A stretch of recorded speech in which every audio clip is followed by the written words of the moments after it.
Hi all, അസ്സലാമു അലൈക്കും. Welcome back to Silnas kitchen. ഇന്നത്തെ റെസിപ്പി മുട്ട കൊണ്ട് നല്ല ടേസ്റ്റി ആയിട്ടുള്ള ഒരു അടിപൊളി ഈവനിങ് സ്നാക്സിൻ്റെ റെസിപ്പിയാണ്. എണ്ണയിൽ പൊരിക്കേണ്ടാത്ത ഒരു നല്ല ടേസ്റ്റി ആയിട്ടുള്ള ഒരു അടിപൊളി പലഹാരമാണിത്. കുട്ടികൾക്കും വലിയവർക്കൊക്കെ ഒരുപോലെ ഇഷ്ടമാവും. അതുകൊണ്ട് തന്നെ വീഡിയോ സ്കിപ്പ് ചെയ്യാതെ മുഴുവനായിട്ടൊന്ന് കണ്ടു നോക്കണേ. ഈ വീഡിയോസ് കണ്ടുകൊണ്ടിരിക്കുമ്പോൾ തന്നെ സിൽനാസ് കിച്ചൺ ചാനൽ ആദ്യമായിട്ട് കാണുന്നവരും ഇതുവരെയും കണ്ട് സബ്സ്ക്രൈബ് ചെയ്യാത്തവരും പ്ലീസ് ഒന്ന് സബ്സ്ക്രൈബ് ചെയ്തേക്കണേ. ഒപ്പം തന്നെ ഈ വീഡിയോസ് നിങ്ങൾക്ക് ഇഷ്ടപ്പെടുകയാണെങ്കിൽ ഒരു ലൈക്ക് ചെയ്ത് ഷെയർ ചെയ്ത് സപ്പോർട്ട് ചെയ്യാനും മറക്കരുത്. അപ്പോൾ ഈ ഒരു പലഹാരം തയ്യാറാക്കാനായിട്ട് ആദ്യം തന്നെ മാവ് തയ്യാറാക്കിയെടുക്കണം. അപ്പോൾ അതിന് വേണ്ടിയിട്ട് ഞാനിവിടെ 1/2 കപ്പ് അളവിൽ 2 കപ്പ് വെള്ളം ഒരു പാത്രത്തിലേക്ക് ഒഴിച്ചു കൊടുത്തിട്ടുണ്ട്. ഇതിലേക്ക് ആവശ്യത്തിനുള്ള ഉപ്പും 1 സ്പൂൺ അളവിൽ പഞ്ചസാരയും ഒരു 1/2 സ്പൂൺ അളവിൽ ഈസ്റ്റും ഒരു നുള്ള് സോഡാപ്പൊടിയും ഒരു 2 ടേബിൾ സ്പൂൺ അളവിൽ ഓയിലും ഒഴിച്ചു കൊടുക്കുന്നുണ്ട്. ഞാൻ എടുത്തിട്ടുള്ള ആ ഒരു സ്പൂണിന് 1 സ്പൂൺ അളവിലാണ് ഓയിൽ ഒഴിച്ചു കൊടുത്തിട്ടുള്ളത്. ആ ഒരു അളവിനനുസരിച്ചാണ് സാധാ സ്പൂണിൻ്റെ അളവിൽ 2 ടേബിൾ സ്പൂൺ ഓയിൽ ഒഴിക്കണമെന്ന് പറഞ്ഞത്. ഇനി നല്ലപോലെ ഇളക്കി കൊടുത്തതിന് ശേഷം നമുക്ക് ഇതിലേക്ക് ഇട്ട് കൊടുക്കേണ്ടത് മൈദപ്പൊടിയാണ്. 250 ml കപ്പിൻ്റെ അളവിൽ 1/4 കപ്പ് അളവിൽ ആദ്യം പൊടി ഇട്ട് കൊടുത്തിട്ടുണ്ട്. ഇനി ഇതൊന്ന് കുഴച്ച് നോക്കാം. അപ്പോൾ നമുക്ക് അറിയാൻ പറ്റും ഇതിന് ഇനി വെള്ളം വേണോ അതോ പൊടി വേണോ എന്നുള്ളത്. ഇപ്പോൾ ഈ മാവ് നല്ല ലൂസായിട്ടാണ് ഇരിക്കുന്നത്, കുറച്ചുകൂടെ പൊടിയുടെ ആവശ്യമുണ്ട്. അപ്പോൾ ഞാനിതിലേക്ക് ഒരു 1/4 കപ്പ് അളവിൽ കൂടി പൊടി ഇട്ട് കൊടുക്കുന്നുണ്ട്. 250 ml കപ്പിൻ്റെ അളവിന് അപ്പോൾ 2 കപ്പ് പൊടിയായിട്ടുണ്ട് ഇപ്പം. ഇനി നമുക്കിത് നന്നായിട്ട് കുഴച്ചിട്ടെടുക്കണം. ഇത് ഒട്ടിപ്പിടിക്കുന്ന പരുവാകുമ്പോൾ കുറച്ച് ഓയിലൊക്കെ ഒഴിച്ചു കൊടുത്തതിന് ശേഷം വീണ്ടും നല്ലപോലെ ഒന്ന് കുഴച്ചിട്ടെടുക്കാം. നമ്മൾ സാധാരണ പപ്സിനൊക്കെ കുഴച്ചിട്ടെടുക്കുന്ന പോലെ അത്രയും നല്ല സോഫ്റ്റായിട്ട് വേണം ഈ മാവ് കുഴച്ചെടുക്കാനായിട്ട്. അപ്പോൾ ഞാനിതിന് കൗണ്ടർ ടോപ്പിലേക്ക് ഇട്ട് കൊടുത്തിട്ട് നന്നായിട്ട് ഇതേപോലെ ഒന്ന് കുഴച്ചിട്ടെടുത്തിട്ടുണ്ട്. ഇനി ഇതൊരു പാത്രത്തിലേക്ക് ഇട്ട് കൊടുത്തതിന് ശേഷം ഒരു 30 മിനിറ്റ് റെസ്റ്റ് ചെയ്യാനായിട്ടൊന്ന് മാറ്റി വയ്ക്കുന്നുണ്ട്.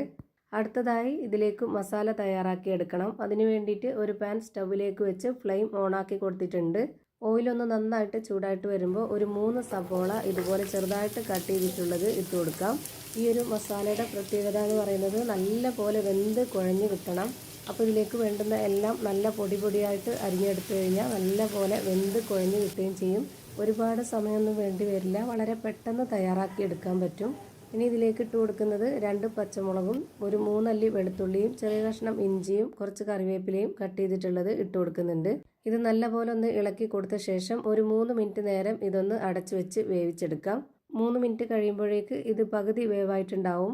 ഇനി നമുക്കിതിലേക്ക് പൊടികൾ ഇട്ട് കൊടുക്കാം. എന്നിട്ട് ഒന്നുകൂടി അടച്ചു വെച്ച് വേവിച്ചെടുക്കണം. അപ്പോൾ ഒന്നുകൂടി നന്നായിട്ട് വെന്ത് കുഴഞ്ഞു കിട്ടും. ഇതിലേക്ക് ഞാനിപ്പോൾ 1 സ്പൂൺ അളവിൽ മുളക് പൊടിയും ഒരു നുള്ള് ഗരം മസാലപ്പൊടിയും ഒരു നുള്ള് പെരിഞ്ജീരകപ്പൊടിയും ഒരു നുള്ള് മഞ്ഞൾപ്പൊടിയും ആവശ്യത്തിനുള്ള ഉപ്പും ഇട്ട് കൊടുത്ത് ഇത് നന്നായിട്ട് ഇളക്കി കൊടുത്തതിന് ശേഷം ഇതൊന്ന് അടച്ചു വെച്ച് ഒരു 2 മിനിറ്റ് നേരം കൂടി ഇതൊന്ന് വേവിച്ചെടുക്കാം.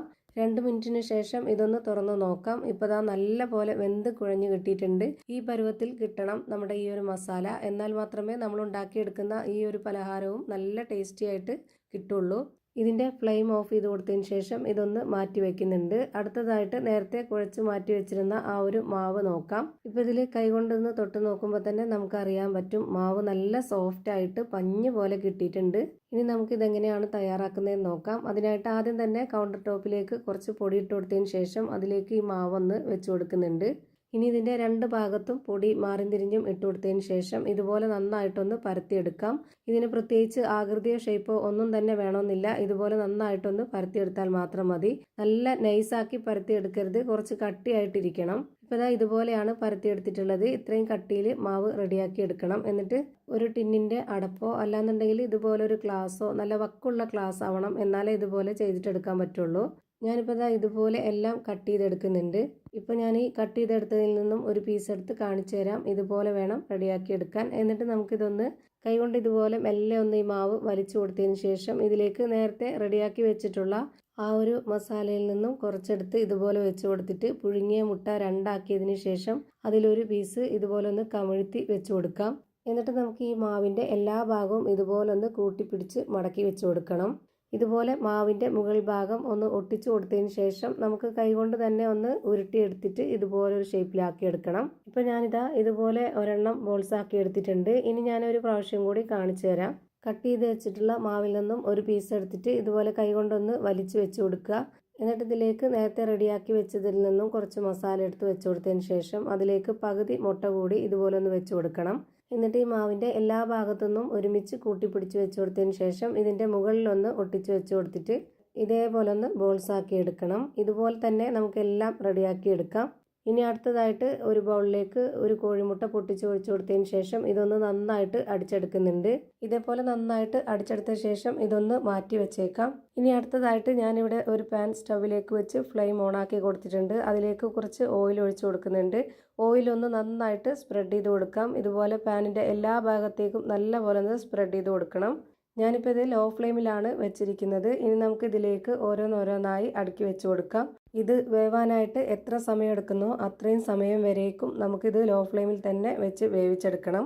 ഇത് എണ്ണയിൽ പൊരിച്ചെടുക്കണം എന്ന് നിർബന്ധമുള്ളവർക്ക് എണ്ണയിൽ പൊരിച്ചെടുക്കാം. അതല്ലാന്നുണ്ടെങ്കിൽ ഓവനിൽ ബേക്ക് ചെയ്തെടുക്കാം. എങ്ങനെ വേണമെങ്കിലും ചെയ്തിട്ടെടുക്കാവുന്നതാണ്.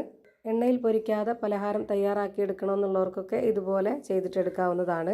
ഞാനിപ്പോൾ ഇതെല്ലാം അടുക്കി വെച്ച് കൊടുത്തതിന് ശേഷം ഇതിന് മുകളിലേക്ക് നേരത്തെ റെഡിയാക്കി വെച്ചിട്ടുള്ള ആ ഒരു മുട്ട ഇതുപോലെ ഒന്ന് ബ്രഷ് ചെയ്ത് കൊടുക്കുന്നുണ്ട്. നോമ്പ് തുറക്കുന്ന സമയത്തൊക്കെ നമുക്ക് എണ്ണ പലഹാരം ഇഷ്ടമല്ലാത്തവർക്കൊക്കെ ഇതുപോലെ ചെയ്തിട്ടെടുക്കാവുന്നതാണ്. ഇനി ഇതൊന്ന് അടച്ചു വെച്ച് വേവിച്ചെടുക്കാം. ഇതിൻ്റെ ഈ ഒരു ഹോൾ ഭാഗത്ത് പേപ്പർ തിരികെ വെച്ച് കൊടുത്തിട്ടുണ്ട്. എയർ ടൈറ്റ് ചെയ്ത് വെച്ചിരുന്നാലേ ഇത് നന്നായിട്ട് പെട്ടെന്ന് തന്നെ കുക്ക് ചെയ്ത് കിട്ടുള്ളൂ.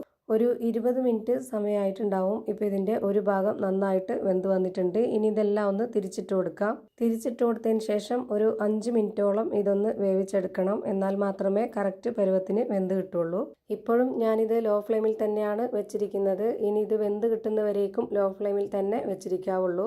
ഇപ്പോൾ ഞാനിതാ എല്ലാം തിരിച്ചിട്ട് കൊടുത്തിട്ടുണ്ട്. ഇനി ഇതൊന്ന് അടച്ചു വെച്ചിട്ട് ഒരു 5 മിനിറ്റ് നേരം കൂടെ വേവിച്ചെടുക്കാം.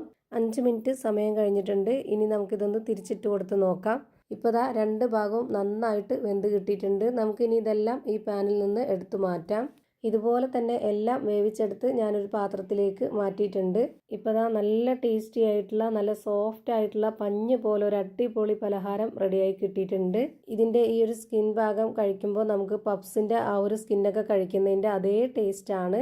നല്ല പഞ്ഞ് പോലെ ഇരിക്കുന്ന ഒരു അടിപൊളി റെസിപ്പിയാണ്. എന്തായാലും ട്രൈ ചെയ്ത് നോക്കാൻ മറക്കണ്ട. തീർച്ചയായിട്ടും എല്ലാവർക്കും ഒരുപോലെ ഇഷ്ടമാവും. അപ്പോൾ ഇത്രയേ ഉള്ളൂ ഇന്നത്തെ വീഡിയോ ഇഷ്ടമായാൽ ലൈക്ക് ചെയ്യാനും കമൻറ്റ് ചെയ്യാനും ഷെയർ ചെയ്യാനും മറക്കരുത്. അതുപോലെ തന്നെ ഞാനിടുന്ന പുതിയ വീഡിയോസ് നോട്ടിഫിക്കേഷനായിട്ട് കിട്ടുന്നതിന് വേണ്ടി സബ്സ്ക്രൈബ് ചെയ്ത് ബെല്ലൈക്കൺ അമർത്തി അതിൽ ഓൾ എന്ന ഓപ്ഷൻ എനേബിൾ ചെയ്ത് കൊടുക്കാനും മറക്കരുത്. പുതിയൊരു വീഡിയോയുമായി വീണ്ടും വരും. Thank you for watching.